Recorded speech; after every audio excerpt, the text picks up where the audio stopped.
ഈ മഴക്കാലം ഇങ്ങോട്ട് തുടങ്ങിയാലും മുറ്റത്തിൻ്റെ അവസ്ഥ ആണ്. എത്ര നന്നാക്കിയാലും ഇതുപോലെ കാട് പിടിച്ച് കിടക്കും കേട്ടോ. ഇവിടെ മാത്രമെന്നല്ല എനിക്ക് തോന്നുന്നത്, ഒരുവിധം എല്ലാ വീടിൻ്റെ അവസ്ഥ അതൊക്കെ തന്നെയാണ്. കാരണം ഈ മഴ അങ്ങോട്ട് പെയ്ത് തുടങ്ങി ഈ പുല്ലൊക്കെ എവിടുന്ന് അങ്ങനെ പൊന്തി വരുന്നതെന്ന് ആർക്കറിയാം. എല്ലാവരും എന്തെങ്കിലുമൊക്കെ ഒന്ന് കുഴിച്ചിട്ടാൽ എവിടെ പിടിക്കാൻ. അത് നമ്മൾ എത്ര അടിച്ച് വാരിയാലും ദിവസം അടിച്ച് വാരിയാലും പുല്ല് പൊന്തണ്ടെന്നാണെങ്കിൽ പൊന്ത് തന്നെ ചെയ്യും കേട്ടോ. ചിലർ പറയുന്നത് മര്യാദയ്ക്ക് അടിച്ച് വാരായിട്ടാണ്, എന്നൊക്കെ വെറുതെ പറയട്ടോ. മുറ്റൊക്കെ അടിച്ച് വാരലുണ്ട്, പക്ഷേ എന്നും പുല്ല് പറിക്കാനുള്ള സമയം കിട്ടില്ല. അതാർക്കും അങ്ങനെ കഴിയില്ലല്ലോ ദിവസത്തിന് വേണ്ടിയിട്ട് സ്പെൻഡ് ചെയ്യാൻ.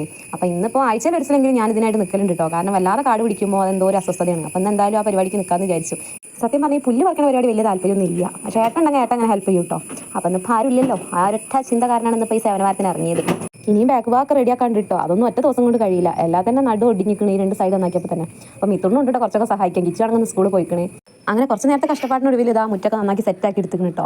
എന്തായാലും കഷ്ടപ്പെട്ടത് വെറുതെ ഇല്ല, നല്ല അടിപൊളി ആയിക്കണ്. പിന്നെ എന്നാൽ ഇങ്ങനെ ഓരോ പണിയെടുത്ത് കഴിഞ്ഞാൽ അവിടെ അങ്ങനെ ഇടയ്ക്കിടയ്ക്ക് പോയി നോക്കുമ്പോൾ ഒരു മനസ്സമാധാനം കേട്ടോ. നിങ്ങൾക്ക് ഉണ്ടെങ്കിൽ പ്രശ്നം ഒക്കെ കഴിഞ്ഞ് വേഗം ഞാനിത് മേക്ക് കഴിയും. മിത്തുണ്ണെ കൂടുതൽ മേക്ക് കഴിച്ച് അത് കഴിഞ്ഞ് ഗ്ലാസ് ചായക്കൊക്കെ വെള്ളം വെച്ചതിന് ശേഷം വേഗം സിറ്റൗട്ടൊക്കെ അടിച്ചാലും പോയി കേട്ടോ. ഏകദേശം വിളക്കെത്തിക്കാനാണ്. എൻ്റെ ഇടയിൽ മിത്തുട്ട ചെക്കിച്ച് വന്ന് ഞാൻ മേക്ക് കഴുകാൻ കയറിയിരിക്കണേ.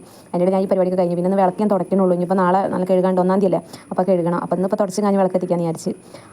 അപ്പോൾ ഞാനിപ്പോൾ എന്തായാലും വിളക്ക് കത്തിക്കട്ടെ. അപ്പോൾ ഇത്രയുള്ള വീഡിയോ ഒരു കുഞ്ഞു വീഡിയോ ആണ്. വീഡിയോ ഇഷ്ടപ്പെടുകയാണെങ്കിൽ സബ്സ്ക്രൈബ് ചെയ്ത് സഹായിക്കണേ. Thank you.